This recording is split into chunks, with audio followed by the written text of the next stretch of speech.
23 নম্বর আয়াতে বলেন ومن آياته خلق السماوات والأرض واختلاف ألسنتكم وألوانكم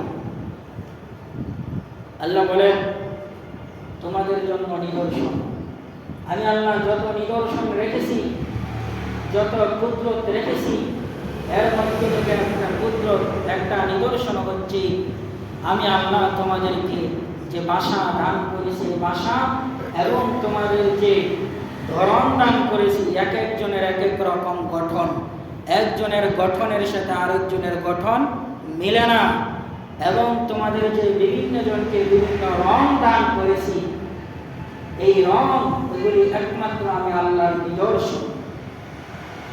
এই রং নিয়ে, গঠন নিয়ে চিন্তা ফিকির করো, তাহলে আমি আল্লাহকে পেয়ে যাই। সুবহানাল্লাহ।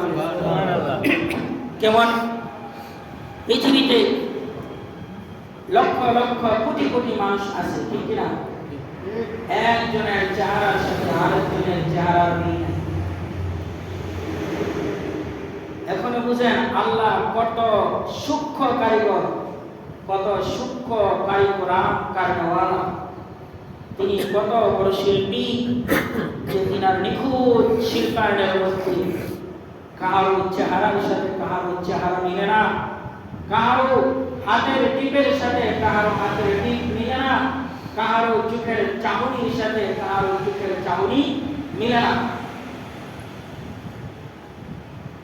এর হাজিরিন, আল্লাহ বলেন এগুলি আমি আল্লাহর নিদর্শন, এর থেকে চিন্তা ফিকির করো আর বুঝো কে তোমাদেরকে এত সুন্দর করে বানিয়েছে। যত সৃষ্টি আছে সবচাইতে সুন্দর করে আল্লাহ মানুষকে বানাইছে। আল্লাহ এই কথাটা স্বাভাবিক অবস্থায় বলে নাই, আল্লাহ বলেছেন তিন ওয়াসাইতুন ওয়া তুরি সিনিন ওয়া হাদাল বালাদিল আমিন। আল্লাহ প্রথমে তিন ফলের কসম খেয়েছে, জাইতুন ফলের কসম খেয়েছে, ওয়া হাদাল বালাদিল আমিনের কসম খেয়েছে, তুরে সিনিন পর্বতের কসম খেয়েছে। চারটা কসম খাওয়ার পরে আল্লাহ বলেন লাকাদ খালাকনাল ইনসানা ফি আহসানি তাকওয়িম, আমি আল্লাহ তাআলা একমাত্র সবচেয়ে সুন্দর করে বানাইছি মানুষকে। সুবহানাল্লাহ।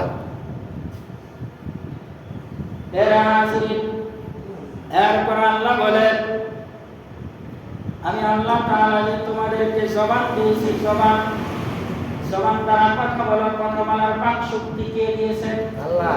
আল্লাহ বলেন আমি আল্লাহ দিয়েছি, বিভিন্ন রকমের ভাষা দিয়েছি। এই ভাষা আমি এখন সৃষ্টি করে নাই। হযরত পয়গম্বর আদমকে যখন জান্নাতে বানাইছিলাম তখন আমি ভাষাগুলো আদমকে শিক্ষা দিয়েছি। সূরাতুল বাকারার 32 নম্বর আয়াতে আল্লাহ বলেন ওয়া আল্লামা আদামাল আসমাআ কুল্লাহা, আমি আদমকে সমস্ত ভাষা শিক্ষা দিয়েছি। আরু কি জিনিস, লাউ কি জিনিস, কদু কি জিনিস, আরবি ভাষা, হিব্রু ভাষা, হিন্দি ভাষা, চাইনিজ ভাষা, জাপানি ভাষা, লিবিয়ান ভাষা, তুর্কি ভাষা, যত ভাষা আছে প্রত্যেকটা ভাষা আমি আমার তোমার পয়গম্বর, আমি আল্লাহর পয়গম্বর আদমকে শিক্ষা দিয়েছি। পৃথিবীতে যত ভাষার আবির্ভাব ঘটেছে এবং ভবিষ্যতে ঘটবে প্রত্যেকটা ভাষা আদমের জবানের ভাষা। সুবহানাল্লাহ। আদমের জবান থেকে প্রত্যেকটা ভাষা ফেরেশতারা ওই দিন শিখে গিয়েছিলেন। আদম ওই দিন শিক্ষক হয়েছিলেন, ফেরেশতারা ছাত্র হয়েছিলেন। সুবহানাল্লাহ, সুবহানাল্লাহ। তাহলে বোঝা গেল ভাষা কোথা থেকে আসছে, আল্লাহর দান। সর্বপ্রথম সব ভাষা শিখেছেন কে? আমার আপনার পিতা হযরত আদম, আমার আপনার পিতা হযরতে আদম সমস্ত ভাষাগুলি শিখছেন, শিখাইছেন কে? আল্লাহ। আদম সমস্ত ভাষা শিখছেন, শিখাইছেন ভাষাগুলি আল্লাহ। ঠিক কিনা ঠিক? সুতরাং আদম হচ্ছে আমার পিতা, আপনার পিতা, সমস্ত আদম জাতির পিতা। জোরে বলুন ঠিক কিনা ঠিক? তো মানব বা না মানব, সমস্ত আদম জাতির পিতাকে আদম নবী। হিন্দুদেরও পিতা, বৌদ্ধদেরও পিতা, খ্রিস্টানদেরও পিতা, এক কথায় সমস্ত আদম জাতির পিতা, সমস্ত আদম জাতির পিতা বাবা আদম। ঠিক কিনা বলুন? সমস্ত ভাষা আদমের জবানের ভাষা। কেউ যদি কোনো ভাষাকে কটূক্তি করি কার ভাষায় কটূক্তি করলাম? নিজের বাবার ভাষাকে। কার ভাষাকে? নিজের বাবার ভাষাকে। আর সমস্ত ভাষা আদমকে শিক্ষা দিয়েছেন আল্লাহ। সমস্ত ভাষাকে যদি আমরা কোন ভাষাকে যদি কটূক্তি করি, তাহলে কার ভাষাকে কটূক্তি করলাম? আল্লাহর ভাষাকে কটূক্তি করলাম, আল্লাহর কোন সৃষ্টিকে অস্বীকার করলাম। এখন আসুন ভাই, ভাষা তো আল্লাহ শিক্ষা দিয়েছেন, ভাষার মধ্যে উত্তম ভাষা কোনটি? যে কোনো ভাষায় কথা বলতে পারে। আল্লাহ তাআলা সূরা ইব্রাহিমের মধ্যে বলেন, ওমা আরসালনা মির রাসূলিন ইল্লা বিলিসানি কওমিহি ইউবাইয়িনা লাহু।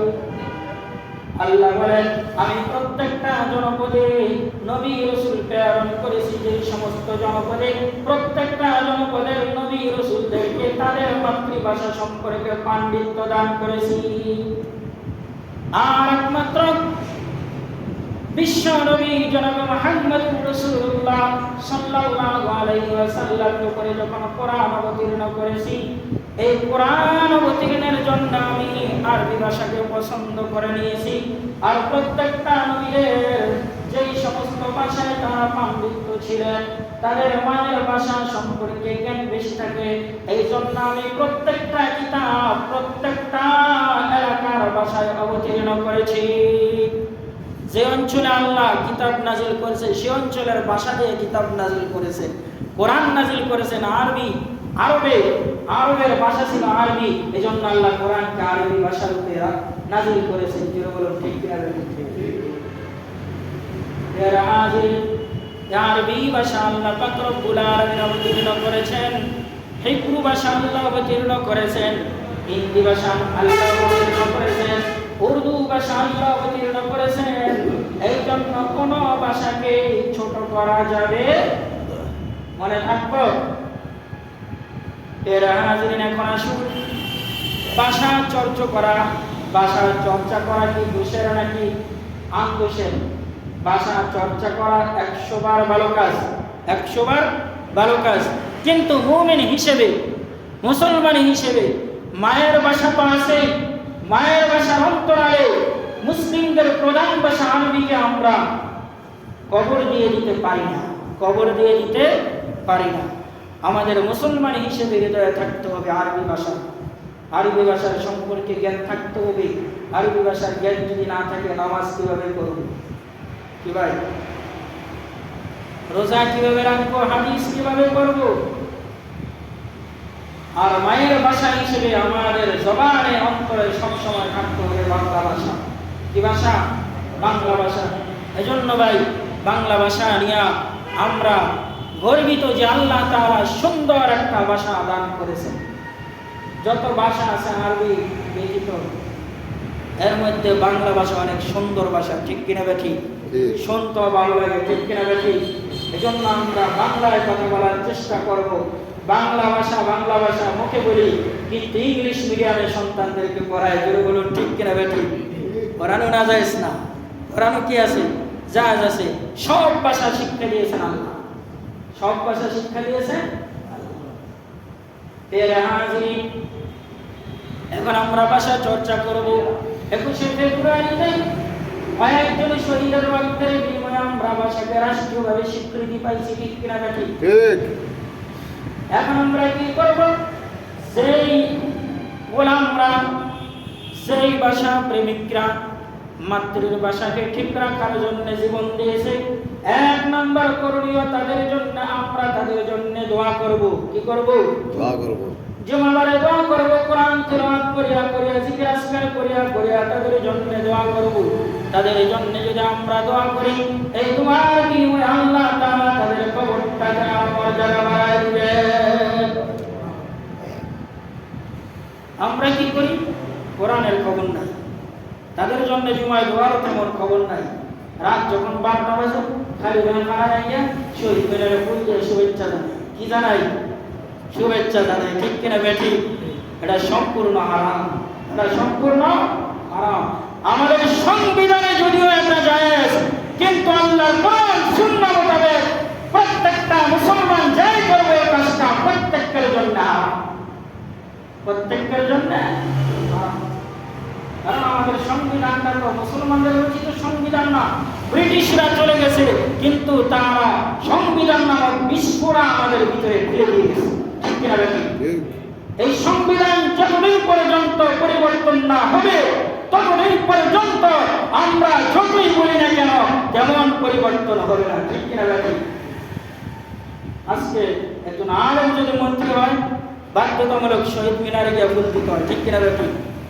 একজন মুহাদ্দিস যদি এমপি হয় বাধ্যতামূলক শহীদ মিনারে গিয়ে ফুল দিতে হয়, অন্যথায় তকমা লাগায় সংবিধান মানে না, রাষ্ট্রদ্রোহী। ঠিক কিনা বেঠিক? যে সংবিধান পালন করতে গেলে কোরআন সুন্নাহর বিপরীতে চলে যায়, এই সংবিধান কোরআনের সাথে সাংঘর্ষিক সংবিধান, এই সংবিধান ইহুদিবাদী সংবিধান, এই সংবিধান কুফরিয়ান সংবিধান, এই সংবিধান নাস্তিকবাদী সংবিধান, এই সংবিধান আমরা চাই না। যারা বলুন ঠিক কিনা বেঠিক? এই সংবিধান পরিবর্তন করতে হবে, সংবিধান পরিবর্তন করতে হবে। এখান থেকে আমরা আওয়াজ তুলে দিলাম। আপনি যদি আওয়াজ না করেন, সংবিধানের মধ্যে এই সমস্ত কাজগুলি কোরআন বিরোধী, সুন্নাহ বিরোধী, এই সমস্ত কর্মকাণ্ডগুলি সংবিধান থেকে উঠিয়ে দিতে হবে। রাজি আছেন তো ইনশাআল্লাহ?